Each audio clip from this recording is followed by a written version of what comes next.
Hey, it's really good to see you again, Joe. Yeah, no, happy to be here. Thank I think you. we got really lucky. We got to spend some time doing this in Bangalore, and now we get to do this again in Delhi. Yeah. And for me, it's nicer because this is hometown. Oh, good. I'm happy to be here, believe me. So for all of you folks out there, Joe Hayes has been writing a lot of comics for a lot of years, and most recently, he's doing a really long-time fan favorite with the X-Files, and we're going to start with talking about that. And I'm sure there's a lot of X-Files fans out there, a lot of Mulders, a lot of Scullys. So basically, the most obvious question that comes to mind is, right, taking on a challenge of writing something as iconic as the X-Files. Right. How did you find translating that from the TV to a comic page? It was scary at first, just because I've been writing comics for a while, but for a more traditional comic book fan base, I think, and something like the X-Files is a little bit outside of what I was used to, and I'm an X-Files fan too from the 90s, going back a long time, and it's got a pretty rabid fan base, and I was really nervous about how they would receive what I did. I just wanted them to be happy. It was actually quite scary to launch the book, but they responded really well, and it was very flattering. It's done really well, and I think there's scope for you to be writing the X-Files comics for quite some time to come. I hope. Almost 4 years. This summer it'll be 4 years. Nice. So if you ever had a chance, would you like to try and write it for the screen again? That would be fantastic. That's not something that's been discussed as of yet, but you never know. Well, I like the idea of putting it out there. Maybe they might call you. Right. So it's a show that's famous for its atmosphere, for the vibe that the show has. There's a darkness to it, there's a seriousness to the stories and the concepts, but at the same time there's a human element to it through the main characters. Yeah. So how did you find grounding the story while keeping it so completely out there? Well, you always want to make it, I think even if it's whether it's a science fiction story or a horror story, you want it to be a thriller first and foremost, because that's, I think, what people expect, and you that kind of can encompass a number of different subgenres, but you also want to ground their relationship, these iconic characters, with this one of the best just interpersonal relationships, I think, in television history and in fiction, or at least in recent fiction. They have a familiarity, there's a lightheartedness and a charm that Mulder and Scully bring with them into a situation. Mulder in particular, he's a very witty person. Sometimes I have to watch myself and just not write too much for Mulder to joke around about, because it's very it can be quite addicting giving Mulder jokes to make. Yeah, I think you can imagine David Duchovny in your mind. Absolutely. Sort of saying those lines. Yeah. It's very I used to joke that I might be the only person on the planet that has to resist the urge to have Fox Mulder speak like Hank Moody from Californication. Yeah, that would be interesting, that's for sure. I think these days there's so many crossovers, that might be a fun one to write. Right. So I think one thing definitely a lot of X-Files fans would like to know is you've written a lot of horror stories over the years, so it seems like you seem to have a fondness for the supernatural. Yes. But does that make you more of a Mulder or a Scully by preference, personally?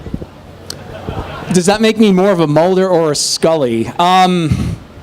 Maybe a little bit of both. I want to believe also, but I'm also naturally skeptical. And I think that's probably an easy cop-out answer, but I think most people probably fall somewhere in between the two of them.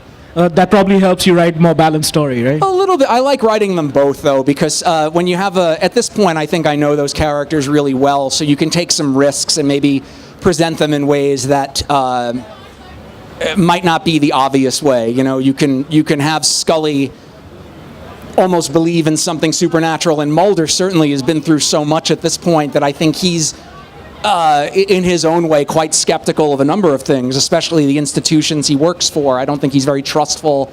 So all of that, it's a rich history. These characters have been around almost 25 years, and there's a lot to draw from. Nice. I think I'm going to take a sidestep from the X-Files, because otherwise we can talk about that for a long while. Sure. But one thing that you've worked a lot on in the past, which people may not be aware of, is X-Men comics. Yeah. Including Bishop. Yeah. Which is both very controversial and a big fan favorite character in some circles. Why is he controversial from the recent films, you mean, and such? Oh, for me, definitely. Yeah, I understand. I think back in the day, Bishop's entire storyline was that he was coming back from the future to change time-traveling X-Man. the past, and it was the first time that was done in an X-Men comic, Right. quite like that. And then you wrote his solo series, which was just him. Yes. So how did you find the challenge taking that up? Well, I worked for Marvel when I had gotten out of college. It was early in my comics writing career, and it was really a dream come true because I had grown up, like probably a lot of comic book fans all over the world, really loving these characters and these properties, from Spider-Man to the various X-Men and such. So I treated everything like it was an amazing privilege that I had been given, to add some small contribution to the rich history of this of a company like Marvel and its characters. So I treated it like a dream come true that I had to work very hard to try and live up to. And I still, I look at everything I do that way too. I mean, to get to work on the X-Files it's a privilege that I'm very proud to have, and I just take it very seriously. Nice. Guys, can we have the next slide? So apart from Bishop, you also actually wrote the Cyclops solo series. Yeah. Which was, I think, a lot of people didn't realize what it was after the defeat of Apocalypse, who was the villain in the latest X-Men movie. Right. Cyclops gets inhabited by Apocalypse. Yeah, and they end up disappearing, sort of, and Jean Grey and Cable, their son, who also traveled from the future, have to find him. So you were writing a lot of time-traveling characters. That wasn't by design. That's just what happened, But I like Cable very much. So I was a big Cable fan back then. So Cable's been in the comics on and off recently years. If you had a chance, would you like to bring him back into the fold somehow? Sure, that would be fun. I understand he's going to be in the next Deadpool film. That's the idea, from what I understand. I think most of us Deadpool fans are definitely hoping for that. Yeah, that'd be cool. Nice. Guys? You've also written for Dark Horse Comics with BPRD, which I think would be really great fun for at least fans like me who grew up with a lot of Hellboy and watching the Hellboy movies with Ron Perlman. Yeah, well, I think Mike Mignola's Hellboy and then BPRD, the supporting characters in that franchise, is one of the great modern classics in comics. And again, paranormal investigations, it's an interesting paradigm, and I didn't realize that one day I'd be writing X-Files, which, the story that we told in BPRD could have been an X-Files episode. So it was kind of like a warm-up? Maybe. So how did you like writing that, though? Because it's got a very interesting and very different kind of universe compared to a lot of the comics that are out there. Yeah, I mean characters like Abe Sapien and all are very unconventional. Yeah. Well, I think they were great characters, and I had a great time writing them. As with anything, I like doing things that are different, something that I've never done before. I treat that as an opportunity, not something that I'm to be wary of. Fair enough. So. You also wrote some really iconic Batman villains, and Batman is a character which not just in the States, but here in India you'll find fans all over the place. Yeah, no, I know. And you didn't just write Batman; you got to write the Batman villains. Some of the biggest villains in comics. It's fun. So, I mean, was there any particular one you enjoyed writing more than the other, and could you tell me why? Well, I really like that Scarecrow one-shot that we did because I got to treat it like a slasher movie. That was the tone of the story, where the Scarecrow was almost like a mad serial killer stalking a bunch of young people who were having a slumber party at the house while the parents weren't home. And the Joker makes an appearance in it, which is always a privilege to be able to write. So Batman has the best villains in all of comics. So the few times I've gotten to contribute in any way, like with these books, has been, again, just a privilege and a joy. The Man-Bat book that you wrote, however, that was part of the Battle for the Cowl, which was post the disappearance or death of Batman. After Batman R.I.P. that Grant Morrison had done, So, I mean, that was a big event. It wasn't just like the Scarecrow comic, which was by itself. This was part of this huge other narrative that was going on. Right. So how did you find, trying to write a story while all these other writers were building this bigger picture? That's always a challenge, and I've done that a number of times, actually. Usually the biggest burden coordinating all of that falls on editorial. They're the ones that have all these moving pieces that they have to keep straight and try and make sure the writers like me, who might not always know, say, what the main storyline is going to do next, they have to find a way to make sure it's all coordinated as best they can, and I have to deliver something to meet those needs. So you just do the best you can and try and tell a story that serves the character well, and as well as whatever it is I wanted to say, and hopefully it all works out. So if there was a Batman villain that you could write that you haven't written yet, what would that be? Oh, wow. Well, I got to write the Joker before. I maybe... Well, that's a good question. I hadn't really thought, because I've gotten to write the Joker. I've gotten to write Scarecrow. I even got to write Maxie Zeus in one thing. So maybe the Penguin, just because I never thought about it before, but he's so iconic, that would maybe be a fun challenge. Nice.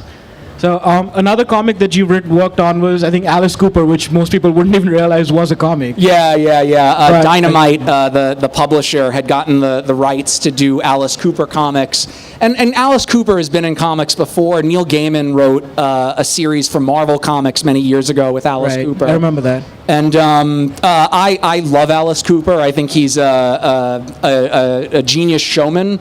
So to take this guy's career and all of the theatrics and all the things that he's famous for bringing to rock and roll, and try and craft a fantastic, fun horror story out of it was a lot of fun, and I was really happy to be able to do that.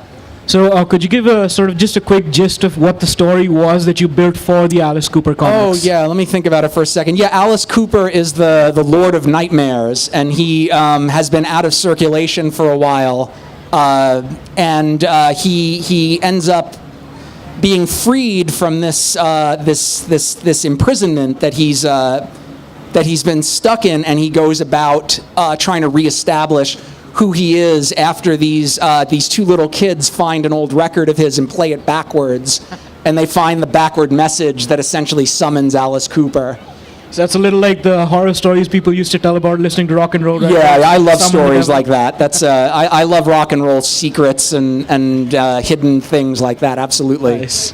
Well, I think other than that, I want to switch to some of your creator-owned comics, because there's a lot of people out here trying to do new comics of their own, and I think they'd appreciate that. Great Pacific is the one that's really picked up and done really well.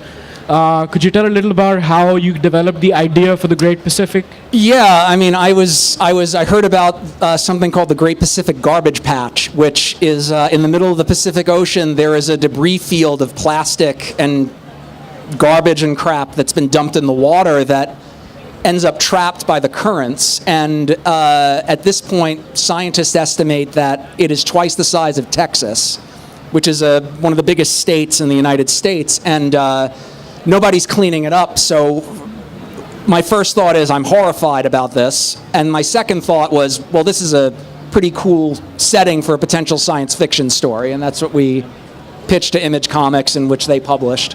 I think that's the nice part about being a writer. You can look at something and go, oh my God, that's horrifying. That would make a good story. Yeah. You try not to be crass about it, because it's not, it's horrifying. I wish it didn't exist. But it's it provides it's fertile ground for telling stories, certainly.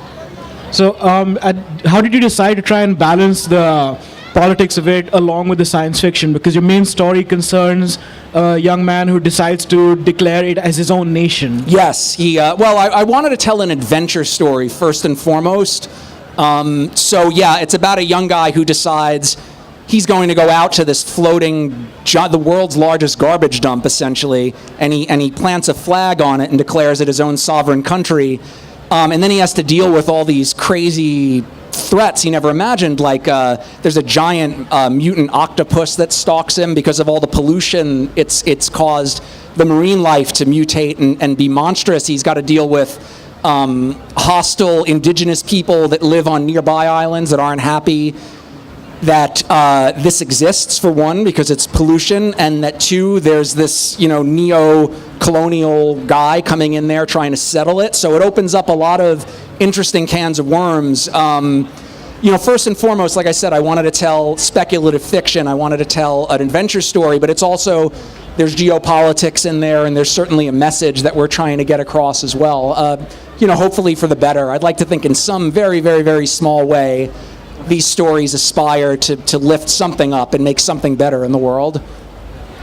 So I think this slide kind of got left behind, so I'm going to be going back towards the X-Files. Yeah. You also wrote Millennium. Yes. Which is actually a slightly lesser known series, but at the time had a huge cult following. Yes. And it recently has got new life under comics which you're writing. Sure. And in fact, it's got Fox Mulder from the X-Files. Fox Mulder is the co-star in it. Yeah, and he co-stars with Frank Black is the hero in Millennium. It was Chris Carter's other show that he created for Fox. It only ran for 3 seasons, and it was very dark. Unlike the X-Files, it didn't have Mulder and Scully having playful, innuendo and connect. It was really a much more brooding, dark kind of show. But the fans of Millennium are very, very devout. And Lance Henriksen, who's a wonderful actor who played Frank Black, he was pleased with what we did with the series, and it was just a lot of fun to explore.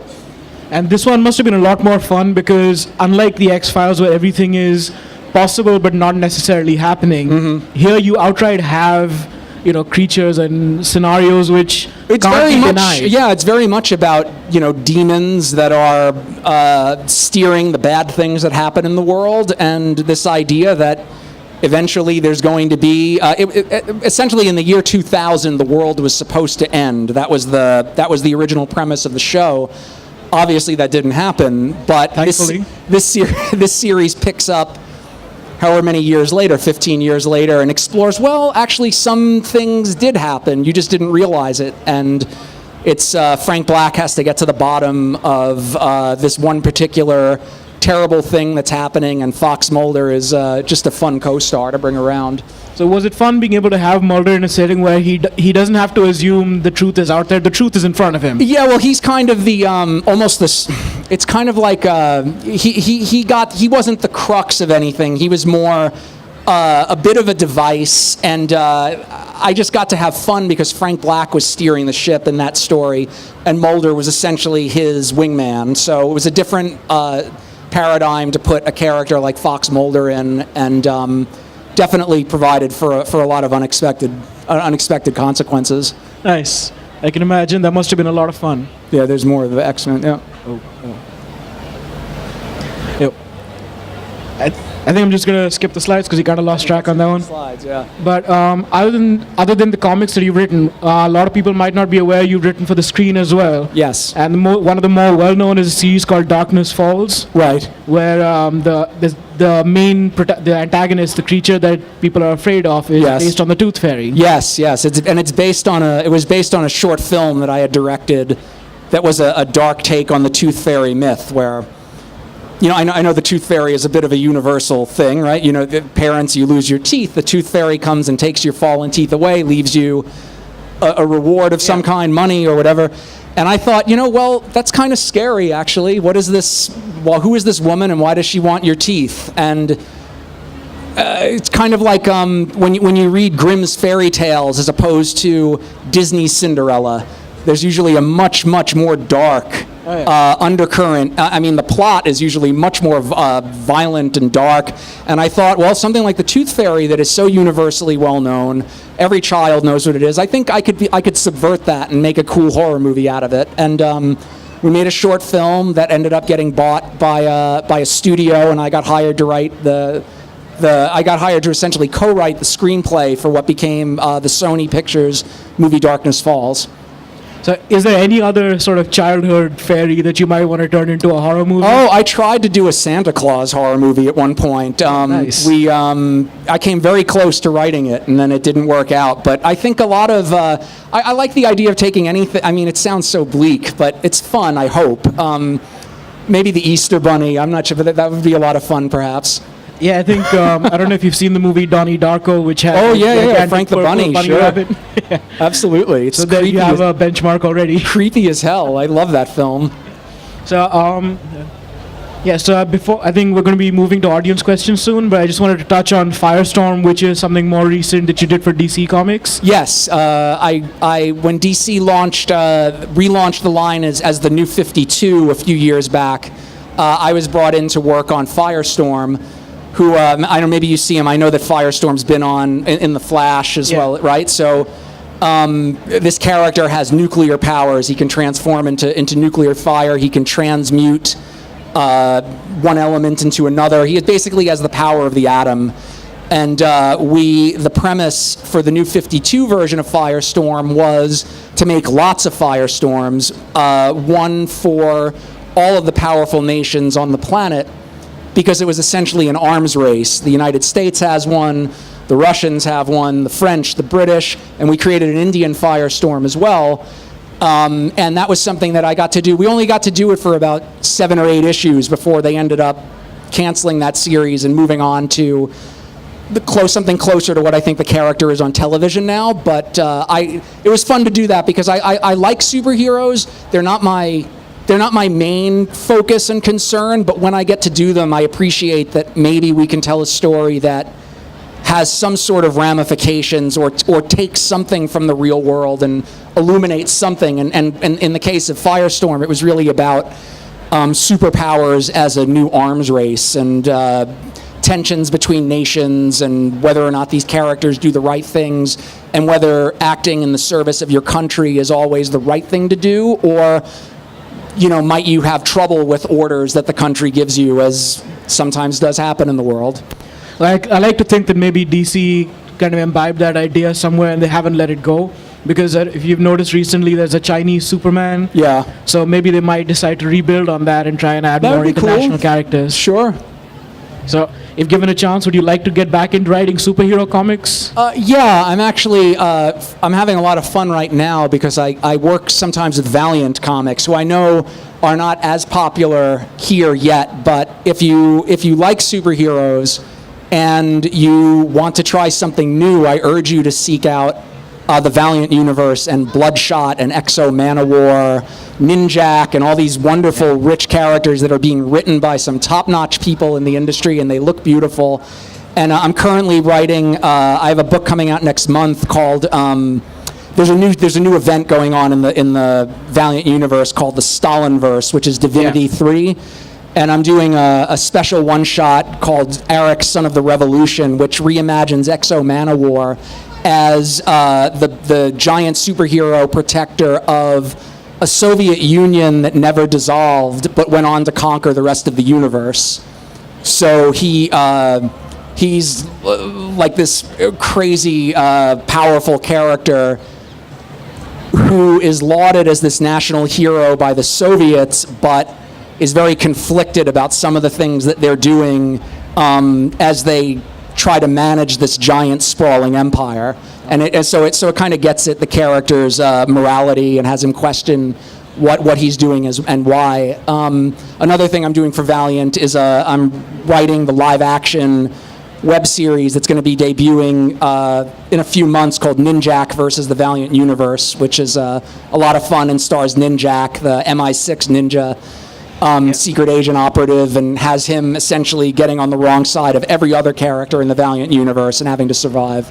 Yeah, the trailer for that is already out online. You guys should check that out, definitely, and the Valiant Comics. I think we're almost a little running out of time, so I'd like to see if there's anybody in the audience who has some questions. I think we have one there.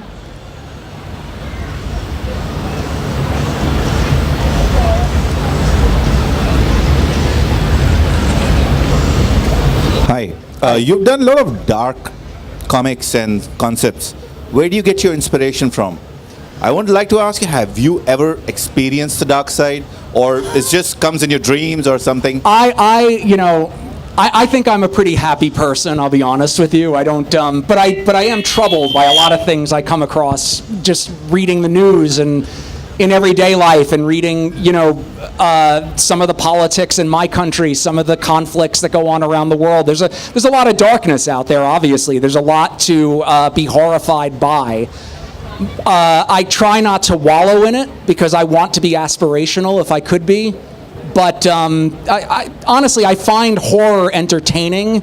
I don't I'd like to think I don't see the world as so bleak that that's all I want to do and say, but I think there is so much in the world that is troubling that whatever small amount my voice can add to it, I'd like to try and speak to it in some capacity. Anybody else have any questions? There's no. Hi. Hey. So you spoke about how you wrote about things like time travel. Can you be a little louder, please? So you spoke about how you wrote things like time travel, tooth fairies, and other dark stuff. And I'm trying to write something myself. And do you have some faith in the audience while writing these things that they'll just ignore any logic or something? Like, how do you convince them of selling this fictional stuff? When you're writing time travel and dark stories, how would you put that across to the audience? I'm sorry, this is a technical question. Time travel and dark stories, how would you put that across to the audience? How would I convey writing time travel and dark stories to the audience? Is that what you want to know? Yeah. Well, I mean, any concept like that, you've seen time travel stories. You know how they work, right? I think most people, when you work in genre fiction, like science fiction, there are expectations that the audience brings in with you. So, with them rather, because we've all seen The Terminator, right? So you know that people go back in time with a task sometimes, and either they achieve it or they don't. So it's incumbent on storytellers to know what their audience may have already experienced and try and hopefully break through some of the tropes and the predictable elements while making sure that it's recognizable and easy to follow. And it really doesn't matter what the genre is or what kind of story it is. You just want things to be clear. You want the characters to feel motivated and take the audience along some sort of a journey with that character because they want something and it's being denied them. So that's really what every story should be about, is what does this character want? What happens when he or she doesn't get it, and what are the consequences? So as long as you have that clear, then you can really think about, well, what are the big time travel stories and how can I do something different with it? I think we have time for maybe one more question and then we have to wrap up. So, Okay. so anybody? No? We'll take. Want to take two more? Yeah. So Okay. talking about DC's Legends of Tomorrow, will we ever see Ronnie Raymond's back as Firestorm? Will we ever see Ronnie Raymond? I don't know. I'm not working for the company right now. I don't know what the plan is with that. I like Ronnie Raymond, though. I hope so. I share your pain and aspirations. Thank you very much. So I think we're out of time. So thank you very much, Joe, for taking the time to talk to us. Thank you. We hope to see you again sometime at Delhi Comic Con. Thanks for having me. It's an honor to come. And thank you everybody for taking the time to listen to all of us out here.